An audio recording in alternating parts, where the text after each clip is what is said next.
ചെവിയിൽ വന്നിട്ട് പറഞ്ഞു അക്ബർക്ക തെറ്റിപ്പോയതാണ്, PR അല്ല, അവരുടെ ചേച്ചിയുടെ നമ്പറാണ് തന്നത്, അവരുടെ തന്നെ നമ്പറാണ് തന്നത്. പക്ഷേ പറഞ്ഞ മാറ്റർ അത് തന്നെയാണ്. എന്ത് പോകണം, വിളിക്കണം, സംസാരിക്കണം, ഡോമിനേറ്റ് ചെയ്യുന്നുണ്ട് മാക്സിമം കാര്യമായി. ആദ്യം കൈയൊക്കെ ഇങ്ങനെ പിടിച്ചിട്ടാണ് ഇന്നത്തെ വീഡിയോ ഞാൻ എടുക്കാൻ പോകുന്നത്. ശരിക്കും പറഞ്ഞാൽ ട്രെയിനിങ്ങും കാര്യങ്ങളൊക്കെ ആയിട്ട് ഭയങ്കര ബിസി ആയതുകൊണ്ട് തന്നെ ഈ കഴിഞ്ഞ 2 ആഴ്ചയായിട്ട് ബിഗ് ബോസ് എനിക്ക് പ്രോപ്പറായിട്ട് കാണാൻ പറ്റിയിട്ടില്ല.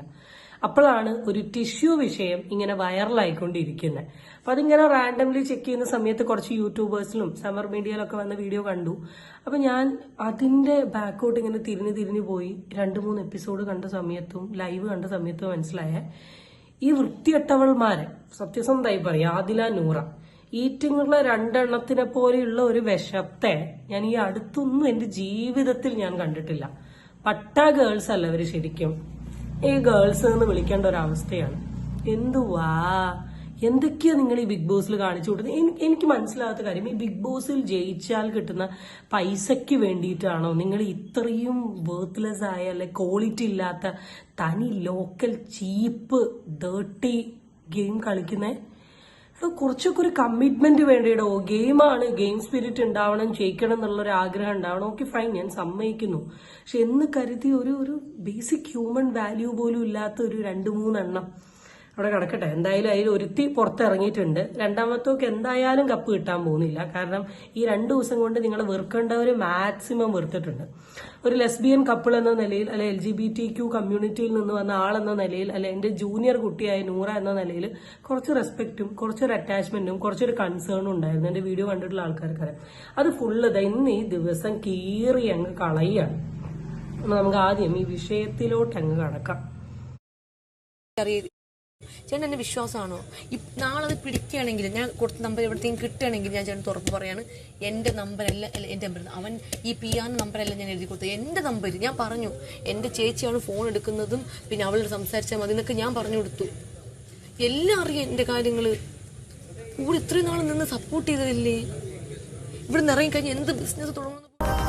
സോ ആരംഭം, ഈ വിഷയത്തിന്റെ ഒരു ആരംഭം എന്ന് പറയുന്നത്, അല്ലെ ഈ വിഷയം ഓവറോൾ എന്താന്ന് വെച്ചാൽ നിങ്ങൾക്കിപ്പോൾ അറിയാം. അതുകൊണ്ട് ഞാൻ വലിയ വിശദീകരിച്ച് പറയുന്നൊന്നുമില്ല. ഒരു ടിഷ്യൂ പേപ്പറാണ് ഇപ്പൊ ഈ 2 ദിവസമായിട്ട് ബിഗ് ബോസിലെ ഏറ്റവും വലിയ തലവേദന. അതിന് നമ്പർ അങ്ങോട്ടും ഇങ്ങോട്ടും കൈമാറ്റം ചെയ്തു. എനിക്ക് മനസ്സിലാവാത്തത്, ഒരു 2 ദിവസം കൂടെ കഴിഞ്ഞാൽ ഈ ബിഗ് ബോസ് ഇവിടെ തീരാൻ പോവാണ്. ആ 2 ദിവസം കഴിഞ്ഞ് കഴിഞ്ഞാൽ എല്ലാ ടീമുകളും പുറത്തിറങ്ങും, കാണും, സംസാരിക്കും, മിണ്ടും ഒക്കെ ചെയ്യും. പിന്നെ ഈ 2 ദിവസത്തെ ഗ്യാപ്പില് ഈ ടിഷ്യൂ പേപ്പറിൽ അങ്ങോട്ടും ഇങ്ങോട്ടും നമ്പർ എഴുതി കൊടുക്കാൻ മാത്രം ഉണ്ടായിരുന്ന ആ ചേതോ വികാരത്തെ എനിക്ക് മനസ്സിലായില്ല. എന്തായാലും അവിടെ കിടക്കട്ടെ, നമ്പറാണ് വിഷയം. അപ്പൊ ഈ നമ്പർ എന്ന് പറയുന്ന ഒരു സാധനം കിട്ടിയപ്പോഴേക്ക് ആദിലയുടെ വൃത്തികെട്ട double stand double daddy syndrome അങ്ങ് പുറത്തിറക്കി. അതിൽ ഇത്രയേ ഉള്ളൂ. അതിൽ ചെന്ന് അക്ബറിന്റെ അടുത്ത് പറയുകയാണ്, അനുമോളുടെ PR-ന്റെ കോണ്ടാക്ട് നമ്പർ എനിക്ക് തന്നിട്ടുണ്ട്. തന്നത് എന്താണെന്ന് വെച്ചിട്ടുണ്ടെങ്കിൽ, അക്ബർ എന്ന് പറയുന്ന വ്യക്തിക്ക് സോഷ്യൽ മീഡിയയിൽ അല്ലെങ്കിൽ ബിഗ് ബോസിന്റെ ഉള്ളിൽ നല്ലൊരു സപ്പോർട്ട് ഉണ്ട്, അല്ലെ ബിഗ് ബോസിന് അക്ബറിനോടൊരു പാർഷ്വാലിറ്റി ഉണ്ട്. അപ്പൊ ആ ഒരു സാധനം അങ്ങ് പുറം ലോകത്തെ അറിയിച്ച് അക്ബറിനെ അങ്ങ് നാണം കെടുത്തണം എന്ന് പറയുന്ന ഒരു സാധനം ഇത് അക്ബറിന്റെ അടുത്ത് പറഞ്ഞു. ഓഫ് കോഴ്സ് അക്ബർ ഇതൊരു വിഷയമാക്കി. നിങ്ങൾക്ക് എപ്പിസോഡ് കണ്ടിട്ടുള്ള ആൾക്കാർക്കറിയാം, വാഷ് ബേസിന്റെ സൈഡിൽ നിന്നൊക്കെ കരയുന്നുണ്ട്. അവളെ പോലെയല്ലേ, എനിക്കൊരു കുടുംബമുണ്ട്, ഇങ്ങനെ എന്നെ പറഞ്ഞോട്ടെ, എന്തിനാ എന്റെ ഭാര്യനെയും ഉമ്മാനെയും പറയുന്നത് എന്നൊക്കെ പറഞ്ഞൊരു സീനൊക്കെ ഉണ്ടായിരുന്നു. ഇതൊക്കെ ഞാൻ ചെറിയ ക്ലിക്ക് ബൈറ്റ്സ് ആയിട്ട് ഓൾറെഡി ഞാൻ കണ്ടതാണ്. അപ്പൊ അന്ന് തൊട്ടിട്ട് ഈ വിഷയം ഇങ്ങനെ പുകയുന്നുണ്ട്. ഓൾറെഡി PR ആണ് വിഷയം. PR-ന്റെ പേരിലാണ് ഇപ്പൊ ഈ ബിഗ് ബോസിൽ ഒരു സ്വൈരമില്ലാത്തത്. പൊതുവെ ഏതൊരു സാധനമാണെങ്കിലും തുടക്കത്തിലൊക്കെ അതല്ല, ഇവർ ഒടുക്കത്തിലാണ് ഇവർ ഈ നരനായാട്ട് പോലെ അങ്ങോട്ടും ഇങ്ങോട്ടും തല്ലുണ്ടാക്കി കൊടുക്കുന്നത്. ഇവിടെ നിന്നാണ് ഈ വിഷയത്തിന്റെ ഒരു ആരംഭം. അപ്പൊ ഇങ്ങനെയൊക്കെ പറഞ്ഞെങ്കിലും ഈ ആദില ചേച്ചിന്റെ ഡബിൾ ഡാഡി സിൻഡ്രത്തിന്റെ ഭാഗമായിട്ട് കുറച്ച് കഴിഞ്ഞപ്പോൾ ആദില ചേച്ചി ഇത് നൈസായിട്ട് എന്ത് ചെയ്തു, മാറ്റി പറഞ്ഞു. ആ മാറ്റി പറഞ്ഞത് എന്താണെന്ന് വെച്ചിട്ടുണ്ടെങ്കിൽ, എനിക്ക് നമ്പർ തന്നു. നമ്പർ തന്നത് PR-ന്റെ അല്ല ചേട്ടാ, ഞാൻ പറഞ്ഞത് മാറിയതാണ്, അനുയുടെ സിസ്റ്ററിന്റെ ആണ്. പക്ഷെ ആവശ്യം ഇത് തന്നെയാണ്, ചേട്ടനെ പുറത്തു കൊണ്ടുപോയിട്ട് ഡീഗ്രേഡ് ചെയ്യുന്ന രീതിയിൽ കാര്യങ്ങൾ റെഡിയാക്കാനാണ് എന്ന നിലയിൽ. അപ്പം ആദ്യം പറഞ്ഞൊരു സാധനം രണ്ടാമതായപ്പോഴേക്ക് അതങ്ങ് മാറി. അപ്പം ഓട്ടോമാറ്റിക്കലി ഇങ്ങനെ ഒരു വിഷയം വരുമ്പോൾ അനുമോളുടെ അടുത്ത് ഇതൊരു ഡിസ്കഷൻ ആവും, ചോദ്യം വരും, എല്ലാവരും കൂടെ കയറി അനുമോളെ അങ്ങ് അറ്റാക്ക് ചെയ്യാൻ തീരുമാനിച്ചു. അപ്പൊ അനുമോള് വളരെ വ്യക്തമായിട്ട് അതിൽ പറയുന്ന കുറച്ച് കാര്യങ്ങൾ നമുക്കൊന്ന് കേട്ടു. എന്താണെന്നറിയാമോ, ഇവളിവിടെ വന്നു. അപ്പൊ എന്റെ അടുത്ത് അതിനെപ്പറ്റി ചോദിക്കുന്നത് എന്റെ അഭിപ്രായം എന്താ, ഞാൻ എന്ത് പറയാം, ഞാൻ അതിന് വേണ്ടിയിട്ടാണ് ഇങ്ങോട്ട് വന്നത്. ഞാൻ ഇങ്ങോട്ട് വന്നത് അത് എന്നെ പറഞ്ഞപ്പോ പിണങ്ങിയിരുന്നു. വീണ്ടും അവൻ പ്രവീണൊക്കെ നമ്മൾ വീണ്ടും ഇവർ സംസാരിച്ചു. ഞാൻ അതെന്റെ പിണങ്ങി മൊത്തത്തില് പിണങ്ങി സംബന്ധിച്ച് ഈ ഒരു വിഷയത്തില് എന്റെ പൊന്ന് ചേട്ടാ എന്റെ നമ്പറാണ് കൊടുത്തത്. എനിക്ക് ഇപ്പോഴും ഓർമ്മയുണ്ട്. ഐലൈനറിട്ട് എഴുതിയാണ് കൊടുത്തത്. ഞാൻ ഇത് എന്റെ റൂമിൽ എന്റെ ബെഡിൽ ഉണ്ട്. ആ എന്റെ ഇപ്പോഴും ഉണ്ട് അത്, അവളെ കയ്യിലും ഉണ്ട് അത്. ഒന്നെങ്കിൽ അവളുടെ കബോർഡിൽ കാണും അത്. അവൾ കള്ളം പറയണേന് അവളെ ഈ നമ്പറിൽ ഇതുപോലെ കളവേ. ഇതാണ് അവരുടെ ഒരു കോൺവെർസേഷൻ. ഇത്രയേ ഉള്ളൂ. അനുമോള് ആൾക്കും നമ്പർ എഴുതി കൊടുത്തു, ഇപ്പുറത്തും നമ്പർ എഴുതി കൊടുത്തു. പിന്നെ ചെയ്യാൻ പറ്റുന്ന ഒരു കാര്യം, ആദ്യം എന്തായാലും പുറത്തു പോയ സ്ഥിതിക്ക് ഇത് ചോദിക്കാൻ പറ്റുന്നത് നൂറേന്റെ അടുത്താണ്. അപ്പൊ അനു എന്ത് ചെയ്യുന്നുണ്ട്, നൂറേന്റെ അടുത്ത് ചെന്ന് ഈ ഒരു കാര്യം ചോദിക്കുന്നുണ്ട്. Let see how Noora respond. ഞാൻ ആദ്യമൊക്കെ നമ്പർ എഴുതി കൊടുത്തിട്ടുണ്ടായിരുന്നു. അത് ആര് നമ്പർ പറഞ്ഞ് എഴുതി കൊടുത്തത്? ആ നമ്പർ ഇപ്പോഴും നിങ്ങളുടെ കബോർഡിലുണ്ടെന്ന് എനിക്കറിയാം. നിങ്ങളുടെ നമ്പർ എന്റെ കയ്യിലും ഉണ്ട്. എന്റെ പൊന്നു മോളെ, എനിക്ക് ഇതിനെ പറ്റി ഇപ്പൊ സംസാരിക്കാൻ പ്ലീസ് ആ നമ്പർ ഒന്ന് എടുത്ത് കൊടുക്ക്. എന്റെ ചേച്ചി നമ്പർ അത് വേസ്റ്റിലെ കളഞ്ഞല്ലേ. വേസ്റ്റ് ആര് കളഞ്ഞു? നിങ്ങൾ കളയത്തില്ല. നിങ്ങൾ കളയില്ല എന്ന് എനിക്കറിയാം. ഓളടുത്തേക്ക് എനിക്ക് അയ്യോ എന്റെ പൊന്നു മോളെ, സത്യമില്ല. ഞാനിതിലൊരു എന്താണ് ഒരാളെ അല്ലെങ്കിൽ രണ്ടാളും തമ്മിലുള്ള ഡിസ്കഷൻ ഞാൻ ഇതിലില്ലായിരുന്നു.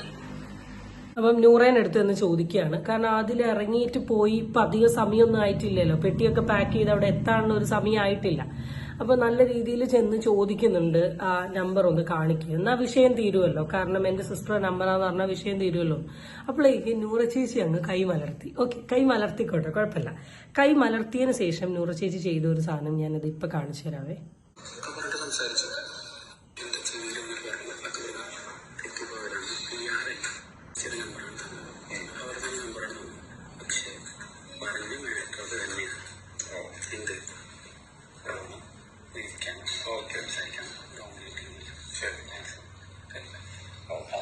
ആ ടിഷ്യൂ പേപ്പർ അങ്ങെടുത്ത് നൈസായിട്ട് ആരും കാണുന്നില്ല എന്ന് കരുതി ചുരുട്ടിക്കൂട്ടി അങ്ങ് കൊണ്ടുപോയത് ഇത്രയേ ഉള്ളൂ. ആ പേപ്പർ അങ്ങ് നശിപ്പിക്കണം.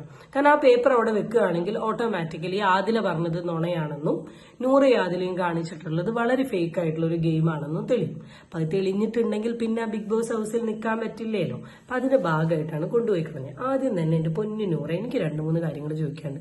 നിങ്ങൾ ശരിക്കും ലെസ്ബിയൻസ് ആണോ? എനിക്കറിയാം ഒരു വ്യക്തിയുടെ ജെൻഡർ നമ്മൾ മുഖത്ത് നോക്കി ചോദിക്കാൻ പാടില്ല, എന്നാലും ഞാൻ ചോദിച്ചു പോവുക, ശരിക്കും നിങ്ങൾ ഈ കമ്മ്യൂണിറ്റിയിലുള്ള ആളാണോ? കാരണം നിങ്ങൾക്ക് നിങ്ങളുടെ ആവശ്യത്തിന് വേണ്ടിയിട്ട് ഓപ്പോസിറ്റുള്ള വ്യക്തിനെ ഏതൊക്കെ രീതിയിൽ തരം താഴ്ത്താൻ പറ്റുമോ ആ രീതിയിലൊക്കെ തരം താഴ്ത്തുന്ന ഒരാളാണെന്ന് ഞാൻ പറയുന്നതിനെ കുറിച്ചുള്ള നിങ്ങളുടെ ഒരു അഭിപ്രായം എന്താ? സീരിയസ്ലി എന്താ നിങ്ങളുടെ അഭിപ്രായം? കാരണം നിങ്ങൾ നിങ്ങളുടെ അച്ഛനെ കുറിച്ചും ഫാദറിനെ കുറിച്ചും മദറിനെ കുറിച്ചും ഒരുപാട് അലിഗേഷൻസ് പറയുന്നുണ്ട്. ഫാദർ എന്താ സെക്ഷുവലി അബ്യൂസ് ചെയ്തു, ഇങ്ങനെ ഒരുപാട് അലിഗേഷൻസ് പറയുന്നുണ്ട്. അപ്പം ചെറിയൊരു വിഷയം വന്ന് ദേഷ്യം വന്നപ്പോഴേക്ക് അല്ലെങ്കിൽ എന്തൊരു പിണക്കത്തിന്റെ പുറത്ത് ഇല്ലാത്തൊരു അലിഗേഷൻ, അതും ബിഗ് ബോസ് ഹൗസിലുള്ള ആൾക്കാർക്ക് മുഴുവൻ വെറുപ്പ് തോന്നുന്ന രീതിയിൽ ജനങ്ങളുടെ മുമ്പിൽ വളരെ നെഗറ്റീവ് ആവുന്ന രീതിയിൽ ഒരു ബന്ധവുമില്ലാത്ത കാര്യം പറഞ്ഞ ആളാണ് നിങ്ങൾ. നിങ്ങൾ പറയുന്ന ഈ കാര്യത്തിലൊക്കെ എന്ത് റിയാലിറ്റി ആണുള്ളത്? എങ്ങനെ ഒരാൾക്ക് വിശ്വസിക്കാൻ പറ്റും? At the end of the ഡേയോ നിങ്ങൾക്ക് കിട്ടാൻ പോകുന്ന 50 ലക്ഷം രൂപയാണ്.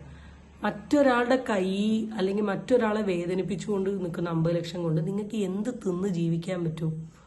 എനിക്ക് അറിയാൻ പാടില്ലായിട്ട് ഞാൻ ചോദിക്കും. ഈ പൈസയ്ക്ക് വേണ്ടിയിട്ടാണല്ലോ ഈ കളി കളിക്കുന്നത്. പല ആൾക്കാരും പല കാര്യങ്ങളാണ് ചെയ്തുകൊണ്ട് നിൽക്കുന്നത്. ഞാൻ അനുമോളെ അങ്ങ് കംപ്ലീറ്റ്ലി സപ്പോർട്ട് ചെയ്ത് ഞാൻ പറയല്ല. അനുമോളുടെ ഭാഗത്തും മിസ്റ്റേക്സ് ഉണ്ട്, അനുമോളുടെ സൈഡിൽ മിസ്റ്റേക്സ് പല ആൾക്കാരും വന്ന് പറയുന്നുണ്ട്, ആക്കുന്നുണ്ട്. അത് അവിടെ കിടക്കട്ടെ, അത് എന്തെങ്കിലും ഒരു വിഷയമാണെന്നെങ്കിലും കരുതാം. ഈ ഇല്ലാത്തൊരു അലിഗേഷൻ ഈ ഒരു പെർട്ടിക്കുലർ വ്യക്തിയെ പറ്റി പറയേണ്ട ആവശ്യം എന്താ? നിങ്ങളൊന്നില്ലെങ്കിൽ ഒരു പട്ടാ ഗേൾസ് ഭയങ്കര ഒരു ഫ്രണ്ട്ഷിപ്പും ഒരു കോംബോയും പിടിച്ചിട്ടുള്ള ആളാണ്. അപ്പൊ നിങ്ങൾ ആ പെർട്ടിക്കുലർ വ്യക്തിയുടെ അടുത്ത് ഏത് തരത്തിലുള്ള കമ്മിറ്റ്മെന്റ് ആണ് കാണിച്ചത് എന്നുള്ളതും എനിക്ക് പേഴ്സണലി മനസ്സിലാവുന്നില്ല. കാരണം അത്ര മോശമായ രീതിയിലാണ്. അപ്പം അനുമോള് പറഞ്ഞ സത്യം തന്നെയാണ്. നിങ്ങൾ അനുമോളുടെ ഫെയിം കണ്ടിട്ട് അനുമോളുടെ കൂടെ നിന്നേ. അനുമോളെന്ന് പറഞ്ഞല്ലോ, നിങ്ങൾ എന്താ വേണ്ടത്? സത്യം തന്നെയാണ്. കാരണം നിങ്ങൾ അവരുടെ ഒരു കോംബോ ഫ്രണ്ട്ഷിപ്പ് പിടിച്ചതുകൊണ്ട് മാത്രമാണ് ബിഗ് ബോസ് ഹൗസിൽ നിന്നു എന്ന് എനിക്ക് തോന്നുന്നില്ല. ആദിലേനൊക്കെ എന്നോ അതിൻ്റെ ഉള്ളിൽ നിന്ന് ചവിട്ടി പുറത്തേക്ക് ഇടേണ്ട അവസ്ഥയായിട്ടുണ്ട്. നൂറയാണെങ്കിൽ അന്ന് എന്തോ റെനേനോട് 2 ഡയലോഗ് ഇളക്കി എന്നല്ലാണ്ട് അത് കഴിഞ്ഞതിന് ശേഷം നൂറയൊന്നും വലിയ അരിയ മിണ്ടിയിട്ടില്ല. ഈ ഫ്രണ്ട്ഷിപ്പും ഈ അനുവിനുള്ള സപ്പോർട്ടും കണ്ടിട്ട് അനുവിന്റെ സപ്പോർട്ടേഴ്സും അല്ലെങ്കിൽ നിങ്ങൾ പറയുന്ന അനുവിന്റെ 16 ലക്ഷത്തിന്റെ PR തരുന്ന സപ്പോർട്ടാണിത്. അല്ലാണ്ട് നിങ്ങളൊന്നും അതിൻ്റെ ഉള്ളിൽ നിൽക്കാൻ പോലും ഡിസേർവിംഗ് അല്ല. അപ്പം ഈ 5 സ്ഥാനം കിട്ടുന്നത് വരെ അതിൻ്റെ ഉള്ളിൽ പിടിച്ചു നിൽക്കാൻ വേണ്ടിയിട്ട് നിങ്ങൾ കാണിച്ചിട്ടുള്ളൊരു ഫ്രണ്ട്ഷിപ്പ് അല്ലേ ഇത്. At the end of the ഡേയുടെ കർമ്മ എന്ന് പറയുന്ന ഒരു സാധനമുണ്ട്. നിങ്ങൾ അത്രയും ദിവസം കാണിച്ചൊരു ഡീഗ്രേഡിങ് ഇന്നൊരു ദിവസം കൊണ്ട് പിടിച്ചു. നിങ്ങൾ എന്താ കരുതിയത് ടിഷ്യൂ കളഞ്ഞത് ആരും കാണില്ല, ക്യാമറ കാണില്ല എന്നാ? ഇത് സോഷ്യൽ മീഡിയയിൽ ഫുള്ള് ഡിസ്കസ് ചെയ്യുന്ന ഒരു സാധനമാണിത്. നിങ്ങൾ വെറും കള്ളത്തി, വിശ്വസിക്കാൻ കൊള്ളൂലാത്ത വ്യക്തി എന്ന രീതി പോർട്രേറ്റ് ചെയ്തു. ഇപ്പൊ നിങ്ങൾക്ക് പറയാൻ പറ്റുന്ന ഒരു കാര്യമാണ്, ഈ പല കണ്ടസ്റ്റന്റിനെ കുറിച്ചും പല അഭിപ്രായങ്ങൾ പറഞ്ഞു, ഇന്നല്ലെങ്കിൽ നാളെ മാറും. ആയിക്കോട്ടെ, ഇന്നൊരു ദിവസം പറഞ്ഞല്ലോ, നാളെ ഒരു ദിവസം ഓർത്തല്ലോ, മറ്റന്നാൾ ഒരു ദിവസം പോയിന്റ് ചെയ്തല്ലോ, അത് മതി. അപ്പം ഈ 2 കാലിൽ മന്തുള്ളവൻ 1 കാലിൽ മന്തുള്ളവനെ കുറ്റം പറയുന്നതിന് മുമ്പ് ഒന്ന് ആലോചിക്കും. സോ ഹോപ്പ്ഫുള്ളി ഇത്രയും എനിക്ക് പറയാനുള്ളൂ. ഞാൻ വേഗം എഡിറ്റ് ചെയ്ത് അപ്ലോഡ് ചെയ്യട്ടെ.